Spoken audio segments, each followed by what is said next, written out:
Mother was seriously injured. She has plates and rods in her leg. Lifetime. Nevertheless, let's hope. Walt, Berkeley, 2.5 make him eligible for shop. It's non-violent. And he can be out in as little as 8 months after he's sentenced. Motives help him. Yes, in my opinion, Stephanie DeVingo was guilty. Is this the Durst? The truth is that my client all night long. They get home. Stephanie was girlfriend for sure. Who had been hung out for about 6 months. She's all pissed off. Just wants to go on vacation. He gets behind the wheel of her car. Gotcha. Okay, we can't really hear. Understood. She gave him permission to use her car. Obviously, I mean, unless she's completely stupid, which she may be, she let him drive. Although his license was, although he was drunk and drugged up, so she's all pissed off.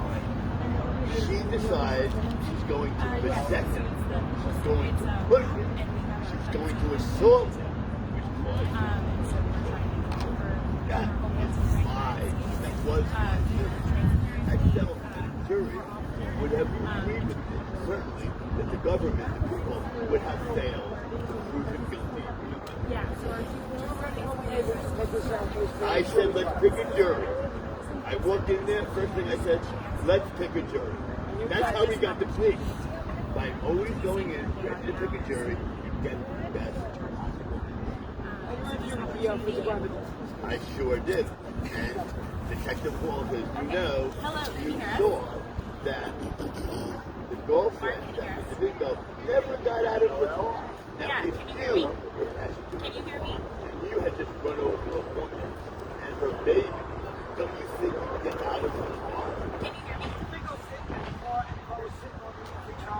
Correct. Can you hear me? She didn't bother getting out. Okay. And she's so because the reason why she didn't bother getting Sorry. So we're here today in Because she's Westchester, guilty. outside of the county court, to call for Governor Hochul to grant clemencies frequently, inclusively, and transparently. So what do we want? Clemency! When do we want it? Now! What do we want? Clemency! When do we want it? Now! Awesome. So I'm going to have our first speaker come up, Colleen Ross. She's a longtime RAP member, Cheers advocate, and she's going to tell us about her husband, Brian. All right, thank you. So Jolene, thank you. Fire Island. Hi Thank you. I'm sorry about that. Good morning, everyone. Some of you guys know me. I'm Colleen Ross. My partner's name is Brian Ross. He's been in prison 21 years. Today, we're asking Governor Hochul to give us clemency. Clemency right now. Not wait till the holidays, not wait for another day. Give us clemency right now. On your very first day in office, you promised to do one thing that I'm asking you to carry through to do today. You said that you would listen and take decisive action. And that's exactly what families that are asking for clemency for need now. We need it inclusively, we need it frequently, we need it transparently. I want to explain to you what the current clemency process is like for families. It's like constantly being ignored. It's constantly being disregarded. It's constantly being singled out for the nature of your crime, for your gender, for your sexuality, for your race, your creed, your social status. Governor Hochul, you promised to do something else. This wasn't necessarily in relation to criminal justice, but it was in relation to another crisis that New Yorkers face. You promised to give us more than hope. You promised to give us help. And I want to show you a very clear picture of what help would mean to people that are asking for clemency.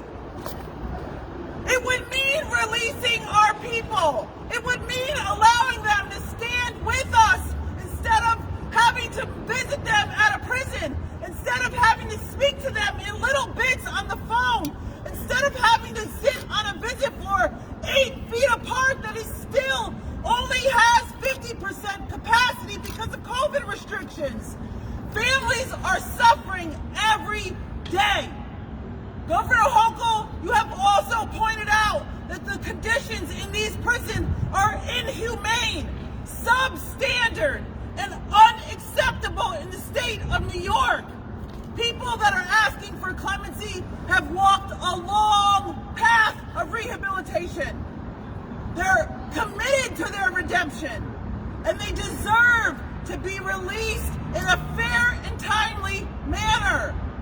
It's not happenstance that those are the same types of bills that RAP asked for, that we acknowledge people's rehabilitation, that we allow them chances to come home once they've reached their goals. And I ask you, Governor Hochul, please bring them home. Please grant clemency to my husband, Brian Ross. We need his help at home. This morning you were on a news program and you talked about how hard it is to raise teenagers, and we have 3 teenagers at home, and we have 2 adult children at home. And while it's very fun to raise adult children, it's not very fun to watch yet another generation of people, of our now grandchildren, having to be exposed to the harm and the trauma that is incarceration. So I ask you, please, Governor Hochul, consider Brian's application, consider the thousands of applications that have been given to the Executive Clemency Bureau. I know that you inherited a huge pile on your desk, but I know that you can do a better job than has been done before you. There's one more thing that you had said, and that was that you want to switch from a punitive base to an incentive-based program, and I can't think of any better incentive than freedom. So please, Governor Hochul, bring them home! Bring them home! Bring them home! Bring them home! Bring them home! Bring them home! Bring them home! Bring them home! Bring them home! Bring them home! Amazing, amazing. Thank you so much, Jolene, for sharing your story, for sharing Brian's story. We need Brian home, so this is exactly why we need clemency to pass. Let's let Governor Hochul know again. Hochul, bring them home! Hochul, bring them home! Hochul, Bring them home! Hochul, Bring them home! Hochul, Bring them home!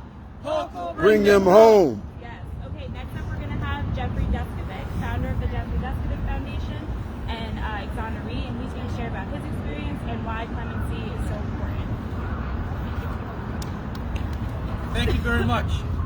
My name is Jeffrey Deskovic, and I spent 16 years in prison on a wrongful conviction case prior to being exonerated by DNA evidence.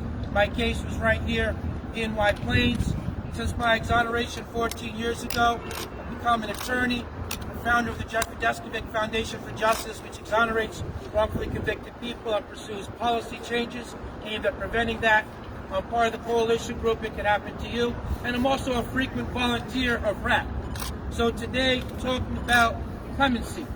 While I was wrongfully imprisoned, I saw many people who would apply, who are worthy candidates of clemency, who would, I want to say denied, except that they simply don't get decisions. Many people who had bachelor's degrees, associate degrees, living in honor blocks, serving as role models for other prisoners, sometimes running therapeutic groups, and they would apply for clemency and they would simply get no decision. There were people there that clearly were different people than they were 10, 15, 20, 30 years prior to that, when they originally committed the crimes for which those crimes for which they were incarcerated. Didn't seem to me that anything productive was going to be accomplished by continuing to incarcerate them for an additional 5 years, for an additional 10 years. The only difference would be simply that they would be older, that the state would continue to spend money unnecessarily incarcerating them, that their families would continue to be without their fathers, without their brothers, without their family members, that society was being deprived of the positive impact of them being released and doing positive things in the community. So I'm here to speak about that this morning. And so a few quick points. First of all, as Governor Hochul has the ability to release anybody from state prison via clemency. She has not as yet released so much as one person. Governor Hochul said that she wanted to make a clean break from the Cuomo administration, of which she was part of as lieutenant governor. Well, in order for that to be true, if she actually is going to make a break from him, then she needs to do the opposite of what he was doing. Governor Cuomo was stingy with clemencies. During his 11 years in office, 41 people were granted clemency only. Thousands, I said it again, thousands of clemency applications were left on his desk with no decision having been made. In order for Governor Hochul to make a clean break from the Cuomo administration, she needs to start granting clemency to worthy applicants whose rehabilitation is clear, as demonstrated by their accomplishments in prison, their disciplinary record, functioning as role models, completing programs that we say that we want them to engage in to enable them to get employment and to show that they're being rehabilitated. We call on her to grant those deserving applicants, of which there are plenty, of which I saw plenty. We're calling on her to grant clemency to those people frequently, with transparency, and with inclusivity. In other words, we don't want the only people to get clemency to be white. We want all colors. Anybody who is worthy of clemency, as I mentioned, anybody worthy of that should be given clemency, regardless of any other factor. In so doing, Governor Hochul can strike a blow against mass incarceration, which we all know that classism and racism is prevalent in those. People often get larger prison sentences based upon their race, and to a lesser extent, but definitely a factor, their class. About the money! We need clemency to be granted. We insist that clemency be granted. We demand that clemency be granted. It's near the holiday time. This would be historically the right time for it, although the right time to do the right thing is never a wrong time, but we want it done now, and we all vote. And if this is not going to be done, as we understand it, there will be a primary this year. We vote.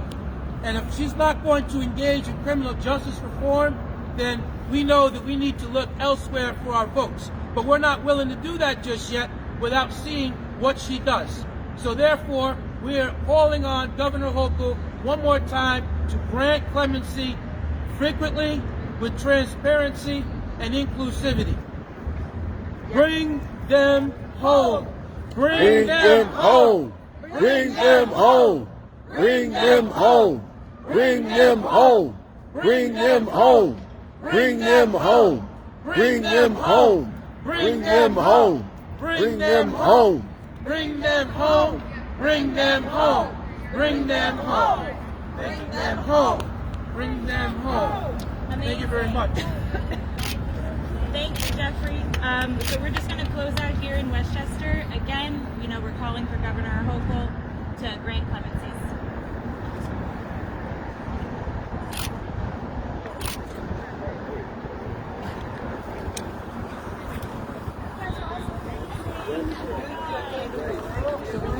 So we need people to stick around now. I was in touch with John Bandler from the Journal News. He said he's going to be coming. He has something to tell us he was doing. He's going to come. So it would be good if you guys have time to stick around. Please do that for the visual. just for a few. I'm going to go see what's up with ABC. They said that they were covering the Durst cutter, that they might pop over here. So let me go and see if they will come and do that now. So please stay. That's what I'm asking. Please stay. Thank you, Jeffrey.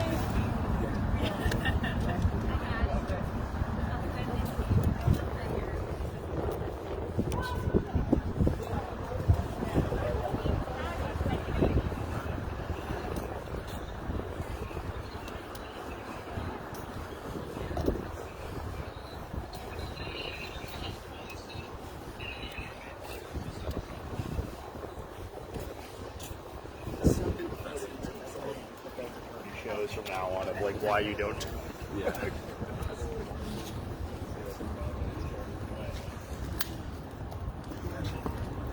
I'm gonna call him on the phone. I don't see him right now. Okay. I'll walk back this way. I'm still filming, you know that, right? So this is what this is about. While my primary passion is wrongful conviction and innocence, my concerns are not limited to that. You know, I've repeatedly vocalized support and concern for many other non-innocence justice reform issues, of which I was personally impacted and of which I also witnessed.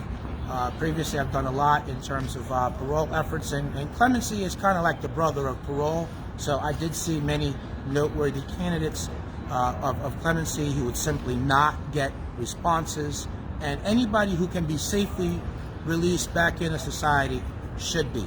There's a reason why clemency exists. People change, people are rehabilitated, and when that's clear, then such people should be granted clemency. That's part and parcel of belief in a second chance and belief in rehabilitation.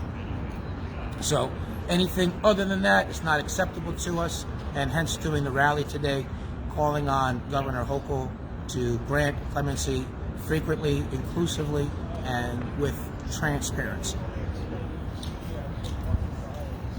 You want me to cut it? Want me to kill it? Or? Yeah. Upload the video though.